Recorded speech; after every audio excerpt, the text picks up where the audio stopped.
किसी ने क्या खूब लिखा है कि मंजिल मिल ही जाएगी एक दिन, भटकते भटकते ही सही। गुमराह तो वो हैं जो घर से निकलते ही नहीं।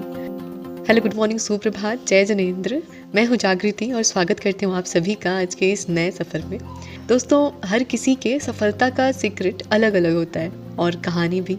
किसी सफल इंसान को देखकर हम उसी की तरह खुद को भी सफल बनाना चाहते हैं, लेकिन कई बार बहुत बार की कोशिशें भी हमें असफल बना देती हैं, क्योंकि सफल होने का सीक्रेट किसी को देखकर उसकी तरह सब कुछ करना ही कभी नहीं होता। एक बार गौतम बुद्ध अपने एक शिष्य के साथ किसी गांव में प्रवचन देने जा रहे थे। दोनों थक चुके थे और अंधेरा भी होने वाला था, तो उन्होंने सोचा अंधेरा होने से पहले ही दूसरे गांव तक पहुंच जाना सही रहेगा, ताकि पूरी रात जंगल में ना बितानी पड़े। थोड़ा आगे जाकर गौतम बुद्ध ने खेत में काम कर रहे एक व्यक्ति से पूछा कि दूसरा गाँव अभी कितना दूर है। उसने कहा कि ज़्यादा दूर नहीं है, मुश्किल से 2 मील और फिर आप पहुंच जाएंगे। उन्होंने 2 मील का सफ़र तय किया, लेकिन कोई गांव नहीं आया। थोड़ा चलने के बाद उन्हें एक बूढ़ी औरत मिली, जिससे बुद्ध जी ने फिर से वही सवाल पूछा कि गांव यहाँ से कितनी दूर है। वो औरत बोली, ज़्यादा दूर नहीं है, बस 2 मील और आप बस लगभग पहुँचने ही वाले हैं। गौतम बुद्ध मुस्कुराए और वो बूढ़ी औरत भी। वो दोनों फिर से 2 मील चले, अब भी कोई गाँव नहीं आया। बुद्ध जी ने फिर से एक व्यक्ति से वही प्रश्न पूछा और हर बार की तरह वही जवाब मिला और फिर वही मुस्कुराना। ये सब देखकर उनके शिष्य को गुस्सा आया। वो बोले, मैं अब थक चुका हूँ, अब मैं नहीं चलने वाला। ऐसा लग रहा है कि वो 2 मील का सफ़र कभी तय ही नहीं होगा। और आप भी क्यों मुस्कुरा रहे थे? क्या वे लोग हमसे झूठ बोल रहे थे? गौतम बुद्ध ने कहा कि बस थोड़ा दूर और फिर मंजिल आपके सामने होगी। ऐसा सुनकर मैं मुस्कुराया, क्योंकि मैंने भी पूरी ज़िंदगी यही काम किया है और लोग अंत में पहुंच ही जाते हैं। पर शुरू में ही यदि हम उन्हें ये बता दें कि मंजिल अभी बहुत दूर है, तो लोग पहले ही हार मान लेंगे और धीरे धीरे आगे बढ़ने का हौसला भी खो देंगे। दोस्तों, सफलता अक्सर हमें बहुत दूर लगती है, क्योंकि सफलता मिलना भी एक सपने की तरह ही होता है जिसकी उम्मीद बहुत दूर होती है। बेशक शुरुआत में हमें कोई नतीजे ना मिले, पर इस वजह से खुद को रोकना नहीं है, क्योंकि बस कुछ दूर और यही है सफलता का सीक्रेट। पूरी लगन के साथ एक जगह रुकने से कहीं ज़्यादा बेहतर है लगातार धीरे धीरे चलते रहना। तो चलिए, बस इसी पॉजिटिव थॉट के साथ आज के दिन की एक खूबसूरत शुरुआत करते हैं।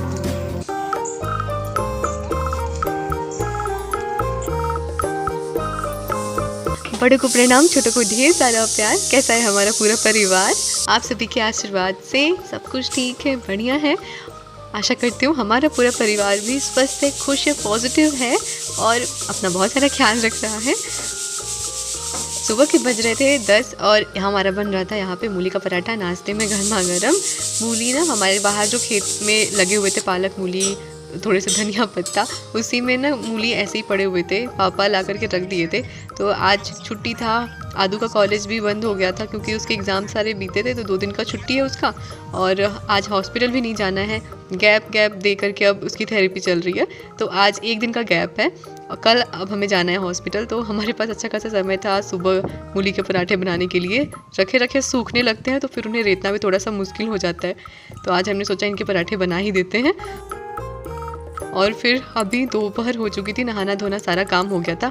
आज तो मेहमान भी आ गए थे, तो फिर नहाने के बाद फिर से आकर के हमें खाना बनाना पड़ा था, कम हो गया था खाना। अरे कट गया।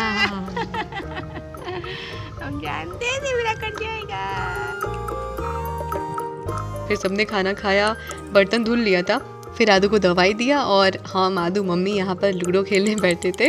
मम्मी की सारी गोटियाँ पहले निकली थी, लेकिन धीरे धीरे हम दोनों ने मिलकर के उनकी गोटियाँ काटनी शुरू कर दी और अभी उनकी सारी गोटियाँ अंदर चली गई थी और हम जीते थे सबसे पहले, फिर आदू जीती और मम्मी हारी गई थी। हेलो, कहाँ थे? कहाँ हो आप अभी? हाँ, पापा है घर पे, पापा है घर पे।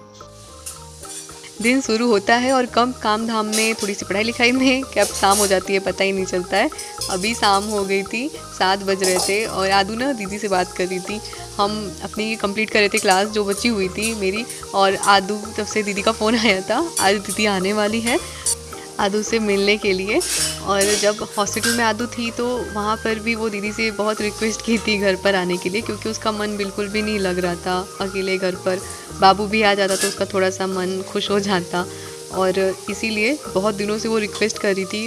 लेकिन बाबू का भी एडमिशन अब दीदी ने करा दिया है, तो नया एडमिशन हुआ है, तो इस वजह से वो आ नहीं पा रही थी। लेकिन अभी इधर भी थोड़ी छुट्टियाँ हुई हैं तो आ रही है वो। तो अभी हमारे यहाँ सब्जी छौंक रही थी और हम लोग इंतज़ार कर रहे थे दीदी का। पापा गए हैं उसे लेने के लिए। आ गई रूमी, आ गई। आदू आदू आ गई रूमी दी। नहीं वो कौन आया है? हाँ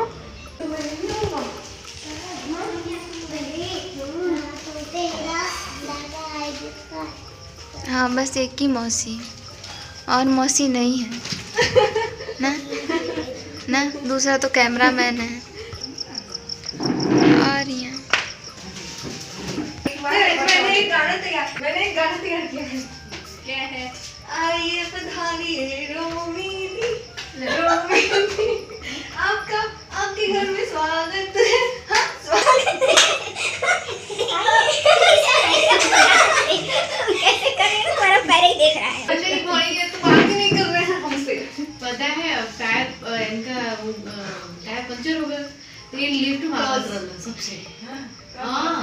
हम अरेंज कर रहे थे ना तो इन लिफ्ट कर चलो हेल्प मी। हाँ चम्मा देखो पता पंचर हो गया था।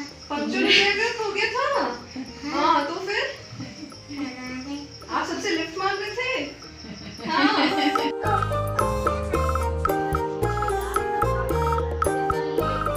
कितने दिनों के बाद खिल के हंसना हुआ था।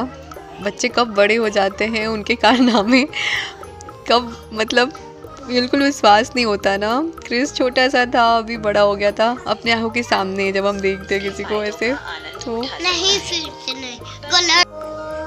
आज हमारे घर में बड़े बड़े ऋषि तपस्वी लोग आए हैं। ये है हमारे लाडले क्रिस, हमारे दीदी के बेटे, हम सभी के दुलारे। और मौसी के साथ इनका ईशा क्रिया चल रहा था। आदू सुबह और शाम दोनों समय ईशा क्रिया करती है और आज देखिए ये भी बैठ गए अपने मौसी के साथ ईशा क्रिया करने के लिए।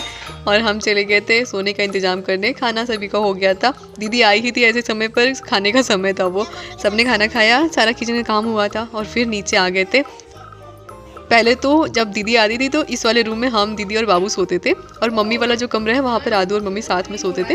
लेकिन इस बार हमने चेंज किया, ज़मीन पर हमने बिस्तर लगा दिया और हमने कहा कि इस बार सब लोग साथ साथ ही रहेंगे क्योंकि आदू का मन था ऐसा। 1 2 3 4 5 6 1 2 3 4 5 और उसका तबीयत भी नहीं अच्छा था तो हमने कहा एक ही रूम में सब लोग सोएंगे तो अच्छा भी रहेगा। तो गद्दा लेकर के आए थे मम्मी के कमरे से और नीचे ही चटाई बिछा करके बिस्तर अभी लगा दिया। हम और आदू नीचे सोएंगे। और अभी बज रहे थे 11:30 लगभग और इनकी आंखों में बिल्कुल नींद नहीं था। हमें भी नींद नहीं आ रहा था तो हमने सोचा थोड़ा अपना क्लास कर लेते हैं। लेकिन हमारे मेज़ पर ना सांप सीढ़ी बनी हुई है और लूडो का खेलने का है पूरा दिया हुआ।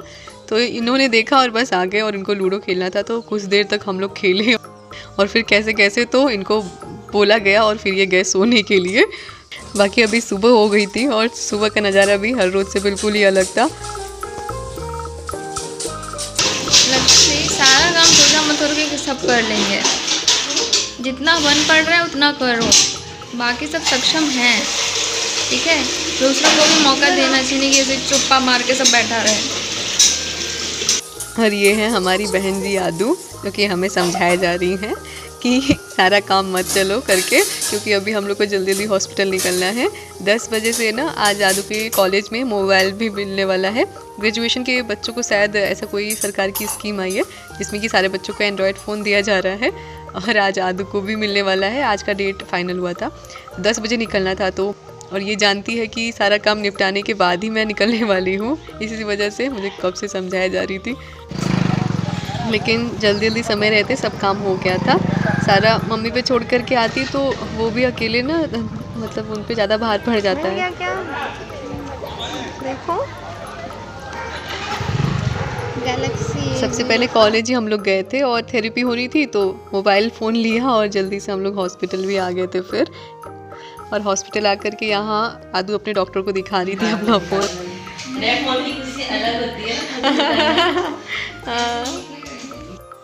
हॉस्पिटल में भी हमें 2-3 घंटे लगे थे और फिर इसके बाद हम लोग वापस घर की ओर आ रहे थे। उससे पहले हम लोग गए थे ना रास्ते में जहाँ पर हम लोग पिछली बार गए थे विशाल में, वहीं पर हम लोग आज फिर से गए थे। आदू ये देखो,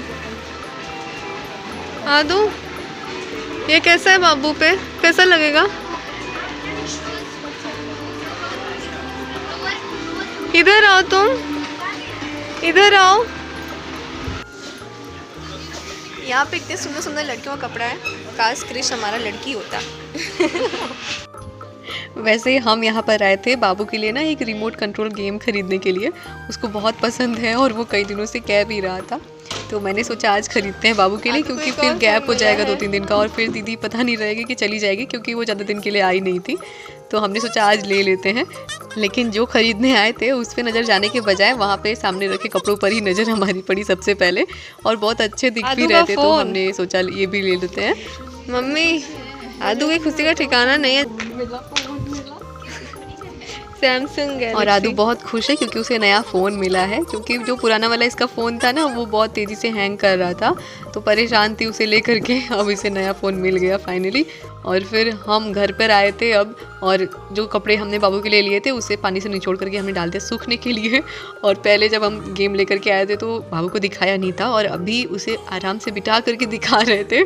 बहुत खुश था। हम वो वीडियो बना नहीं पाए थे क्योंकि चीज़ें ऐसे अचानक से होती हैं ना कि हम हमेशा कैमरा लेकर के खड़े भी नहीं रह पाते, और होता है ना कि हर मोमेंट को कैप्चर करना ज़रूरी नहीं है, उसे एंजॉय करना भी ज़रूरी है।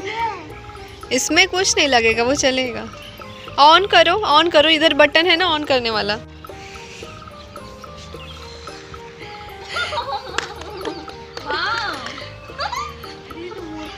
हाँ, आगे पीछे ऊपर नीचे हर तरफ होगा। अरे वाह भाई, क्रिश का तो चल रहा है। बाबू बहुत खुश था। शाम हुआ था, ऐसे तो हम लोग हर रोज़ चाय बनाते भी हैं, लेकिन आज दीदी थी और खुद वो अपने हाथों से बनाई थी चाय। हमने चाय पिया, धीरे धीरे रात हो गई।